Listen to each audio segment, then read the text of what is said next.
Hola, muy buenas, queridos oyentes.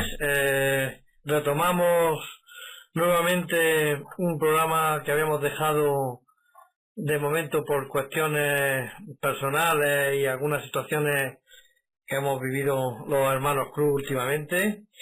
Y lo retomamos con una película que a lo mejor no ha sido muy conocida. Pero este proyecto Radio Origen no es un proyecto normal y lo que queremos es traeros películas o films que no son habitualmente conocidos para realmente realzaros vuestro interés.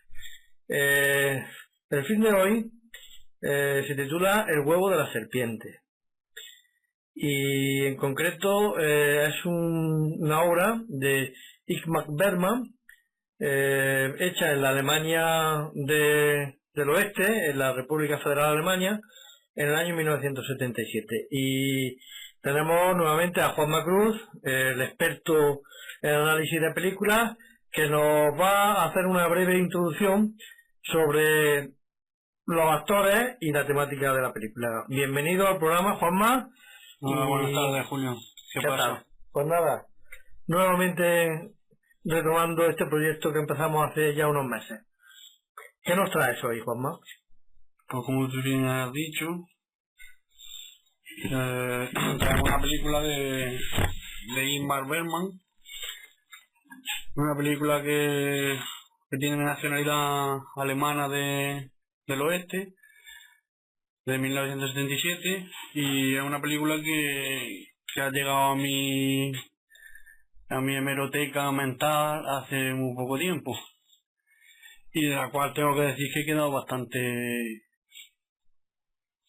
impresionado, digamos, de lo que te da a entender la película y la trama y la época en la que está ambientada. Muy bien, bueno, pues ¿qué nos puedes contar de este film? ¿Dónde se desarrolla? ¿En qué tiempo y en qué ciudad se desarrolla este film? La película está desarrollada en el Berlín de los años 20, concretamente en 1993, y digamos que en el 1923, quieres decir. O sea, perdón, sí, 1923. Está ambientada en el periodo que le llaman algunos de entreguerras, ¿no? Entre la Primera Guerra Mundial y la Segunda Guerra Mundial, y está centrada en el sufrimiento, ¿no?, que te da a entender la película, que sufrió el pueblo alemán y bastantes más sitios del mundo. Una crisis brutal, ¿no?, digamos, una bancarrota, una pérdida de moral, no sé si tú habrás visto lo mismo en la película, una pérdida de control total. Me llama mucho la atención la gente, claro, me llama la atención, pero la película ya te lo dice al principio. Un paquete de cigarrillos cuesta 40 millones de marcos. No. Entonces la gente ya no hace, como que ya no aprecia ni siquiera el dinero, porque como las cosas se han desorbitado y los precios se han desorbitado, pues ni siendo millonario te alcanza, digamos. O sea que podríamos decir que esta película, bueno, yo la he visto, de reconocer que la he visto, y bueno, es una película bastante interesante. Y si entramos en la profundidad de la temática de la película, parece ser que nos ubica o nos lleva a lo que es el nacimiento del nazismo, sí, en Alemania, y a consecuencia parece ser de esa terrible situación de crisis económica que llevó a los alemanes a ese nuevo resurgimiento. No obstante, el título ya casi nos da esa visión. Bueno, Juanma, en concreto los personajes de la película, ¿quiénes son? ¿Qué puedes decirnos de los personajes de la película? Pues los actores son David Carradine, que el protagonista Abel, ¿no? Sí, pues hace el personaje de Abel Rosenberg. Ajá. Luego tenemos también a Liv Ullmann, tenemos a Gert Fröbe y a James Whitmore, y luego un reparto de secundarios que no han sido tampoco muy famosos, ¿no? Parece como si se hubiera escogido esta película para gente que no interesaba mucho al público en esos años, ¿no? Sí, bueno, en aquellos años la verdad que... Perdón, salvando la presencia de David Carradine, que creo que ya era famoso por la serie Kung Fu. Sí, más o menos en el 77 ya era un actor que había resurgido o había destacado en series televisivas, sí. Bueno, el personaje de Abel parece ser que, yo según he visto, es un trapecista, ¿no? Un trapecista pero famoso.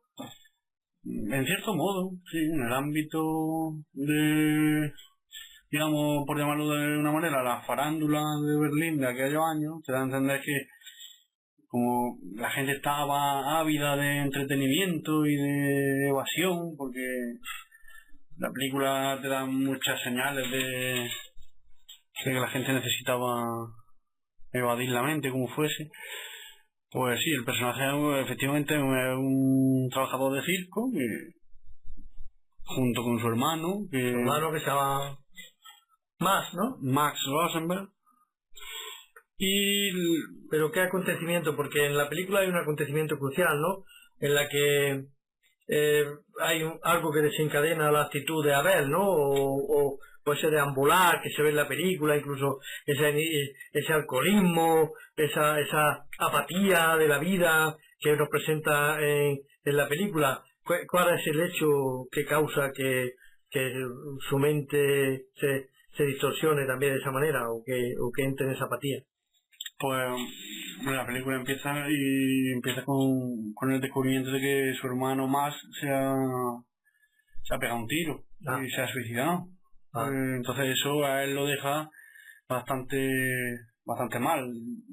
Si ya por sí no estaba el personaje mal, aunque yo no lo veo tan mal, yo lo veo fuerte a pesar de todo, porque él va aguantando, los demás se van quitando de en medio y al final pues digamos... Sí, pero a lo largo de la película se va en el alcohol, ¿no? Y o sea, no para de beber la película. Pero él y todo Berlín te dan a entender, ¿no? Ya, sí, bueno, vale.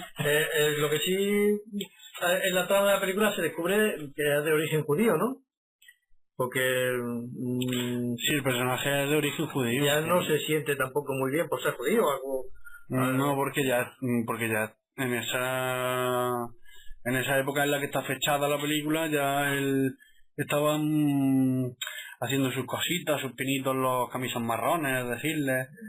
De hecho, en la película se ve cómo entran al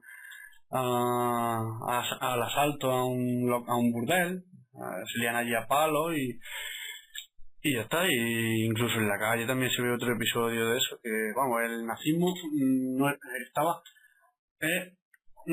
la época, el caldo de cultivo, cuando la sociedad se estaba empezando a rebelar porque realmente, o intentar culpabilizar a alguien, pero en concreto esa escena que yo veo del cabaret donde trabaja Manuela, ¿no? Que es la cuñada o la exmujer de su hermano Max. Ahí veo yo que también el propietario es judío, ¿no? Y por eso es por lo que entran los nazis dentro del burdel o ese cabaret, especie de burdel, mitad cabaret, mitad burdel de los años 20, ¿no? Donde había prostitución y también vodevil y espectáculos donde la gente bebía, se prostituía, cantaba. Y es una cosa que me llama mucho la atención, y ya la hemos hablado fuera de micrófono en otras ocasiones, que es por ejemplo, según cuentan, que tampoco no sabemos si es cierto o es verdad, como una hogaza de pan, ¿no?, podía costar una carreta de billetes, y sin embargo luego los bares estaban llenos y el alcohol, digamos, da a entender que circulaba libremente, ¿no? El vicio, la evasión humana, ¿no? Bueno, pero eso casi tiene su explicación, porque pagaban con dólares, ¿no? Sí. O sea, realmente el alcohol se pagaba con dólares. Él se descubre que su cuñada tiene una especie de ahorro, pero los tiene en dólares, ¿no? Claro, ellos son de origen norteamericano, ¿no? Los tres son de origen norteamericano, no son judíos, pero son de origen norteamericano, y se quedan atrapados en ese momento, en ese espacio temporal de esa crisis, y en la Alemania pre-nazi. Claro, entonces el dólar seguía siendo fuerte. Sí, digamos que lo único que valía en las calles era el dólar. Bueno, parece ser que a lo largo de la película, de este film, Abel incluso termina, como quien dice, manteniendo relaciones con su cuñada, ¿no? Al fin, o sea, en mitad de la película llegan a intimar, ¿no? Y se hacen como una especie de pareja. Sí, digamos que ya el personaje en sí ya está tan deteriorado por lo que está viendo y por todo lo que está sucediendo a su alrededor, que digamos que se deja llevar, digamos, es una sensación que me da. Pero a pesar de ello lo veo yo un personaje que es fuerte, porque... Pero yo lo que no me explico de esta película, Juanma, es por qué si el dueño del circo le ofrece trabajo y decide quedarse con su cuñada.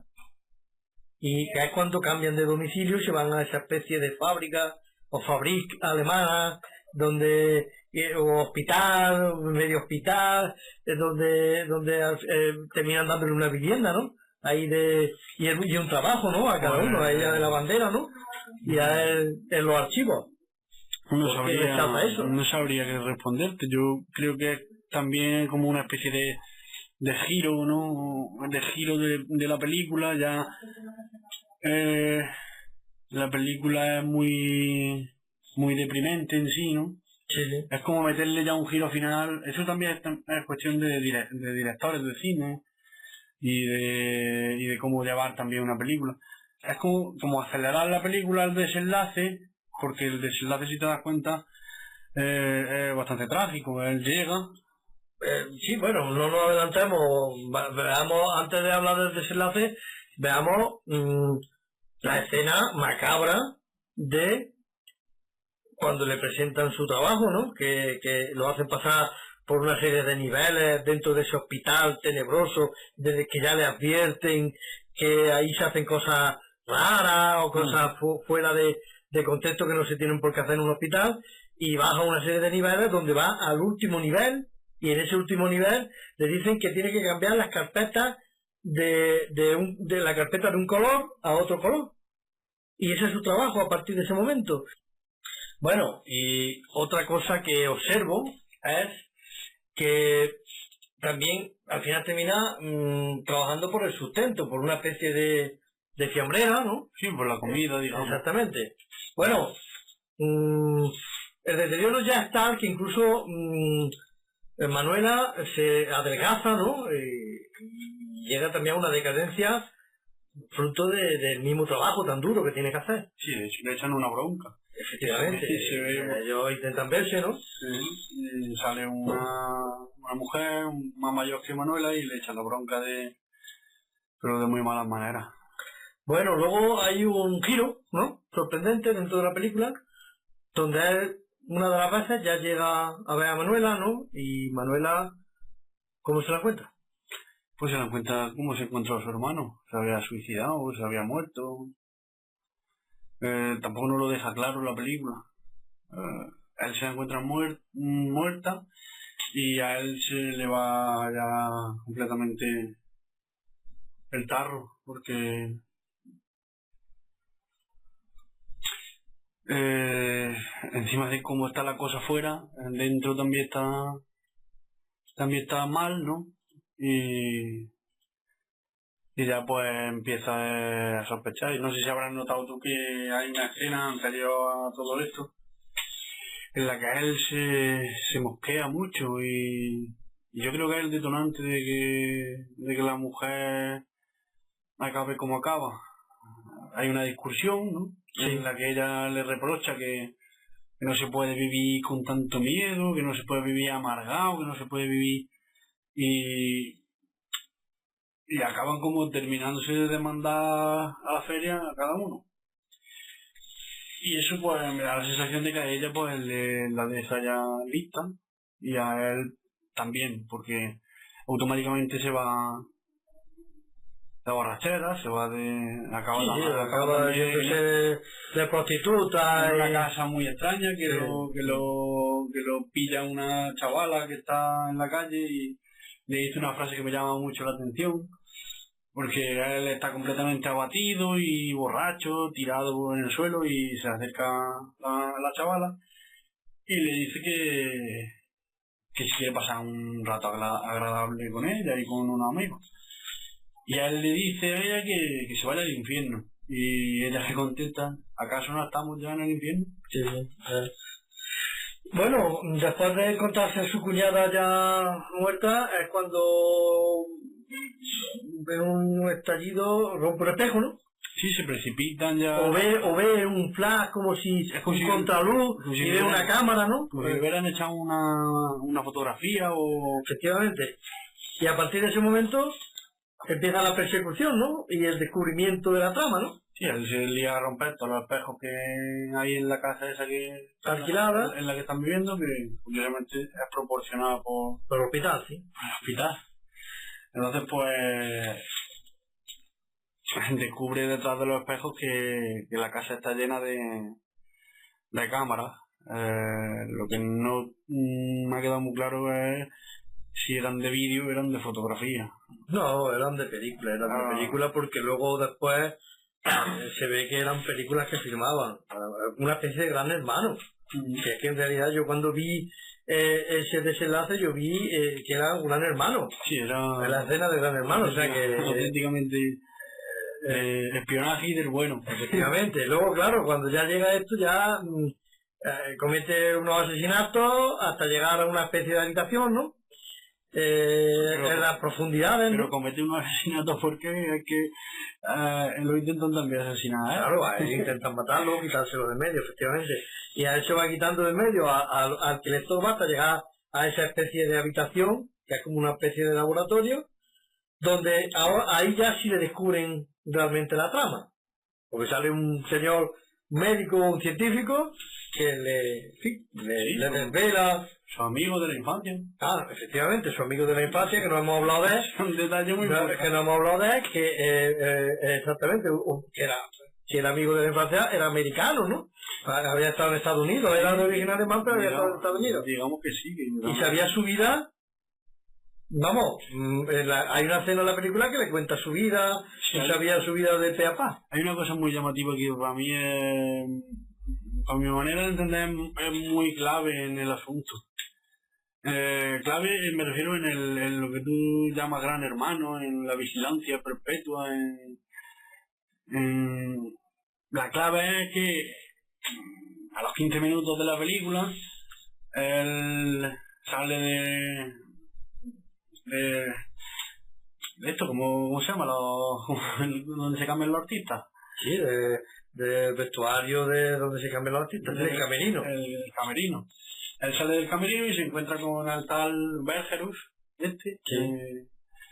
se encuentra de sopetón y vamos, lo ve como si hubiera visto el mismísimo Belcebú.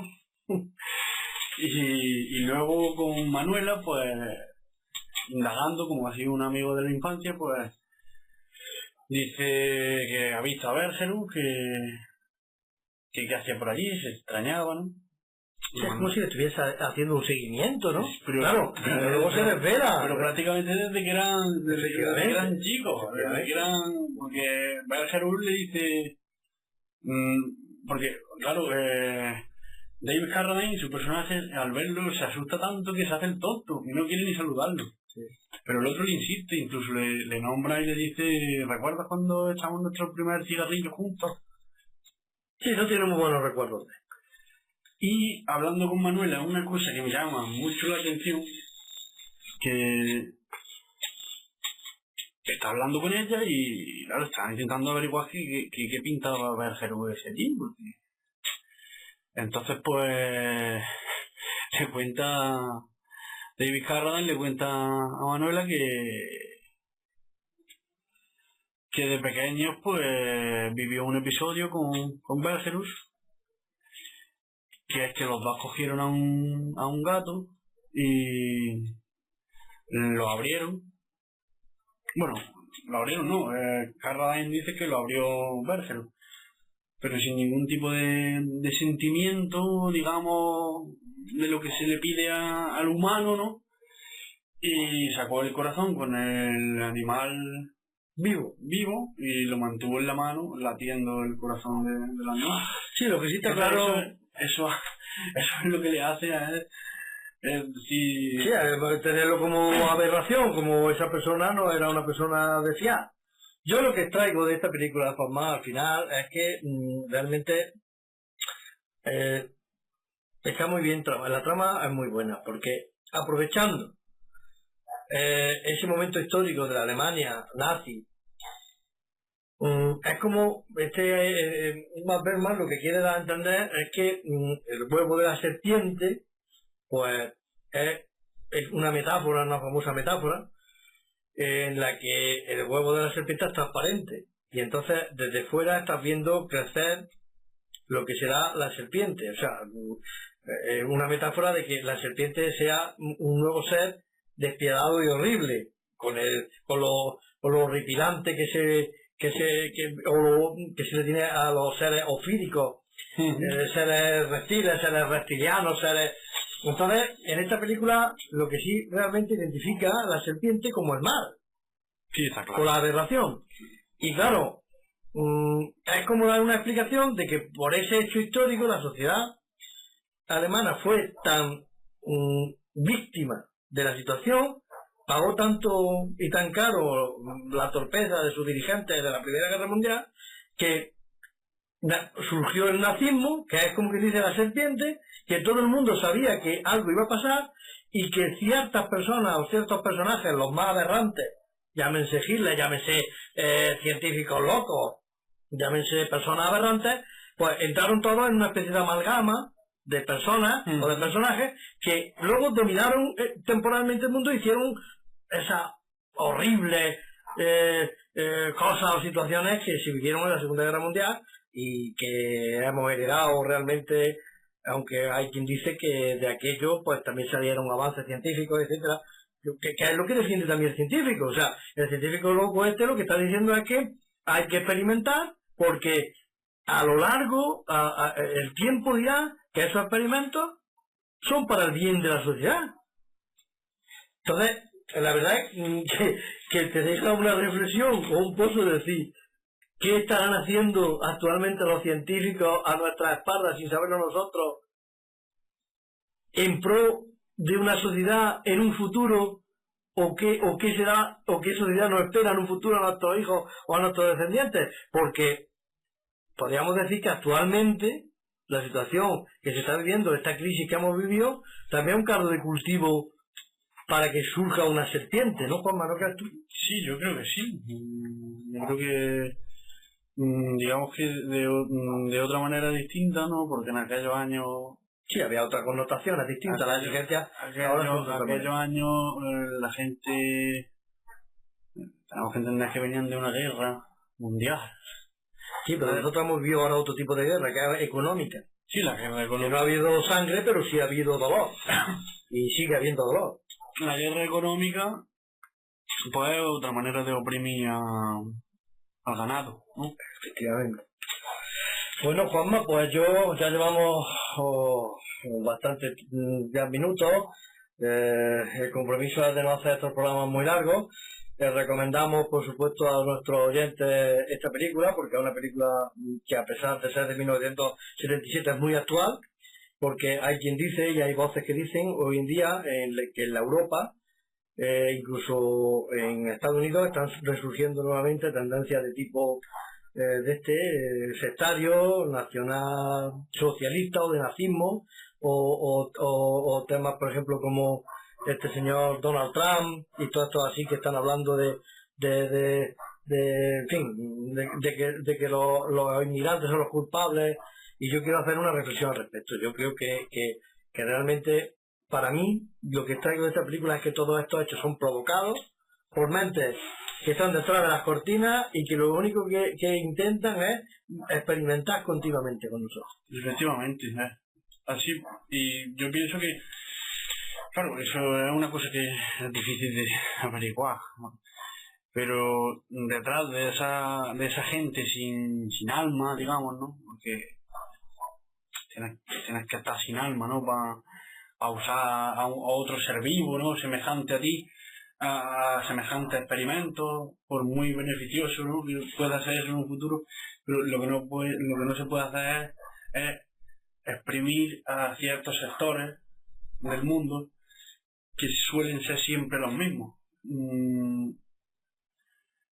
Sí, pero Juanma, los avances científicos tecnológicos, si no se aplican ética y no se aplican códigos deontológicos, a la larga conllevan esto.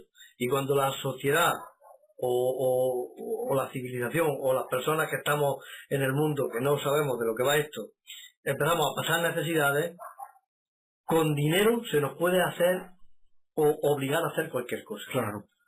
Y realmente esa es la reflexión que hago de la película. Cuidado, queridos oyentes, con lo que está pasando actualmente, porque estamos realmente viendo a través del huevo a la serpiente, y debemos de aprender de lo que ha pasado en el pasado para que no se vuelva a repetir. Bueno, pues muchas gracias, nos despedimos este programa. Juanma, gracias por traernos esta película que realmente ha dado en el clavo, retomar esta serie. Nos comprometemos como siempre a seguir con esta serie, y muchas gracias, hermano. A ti, hermano, es un placer siempre hablar contigo. Bueno, pues nada, hasta el próximo programa. Adiós.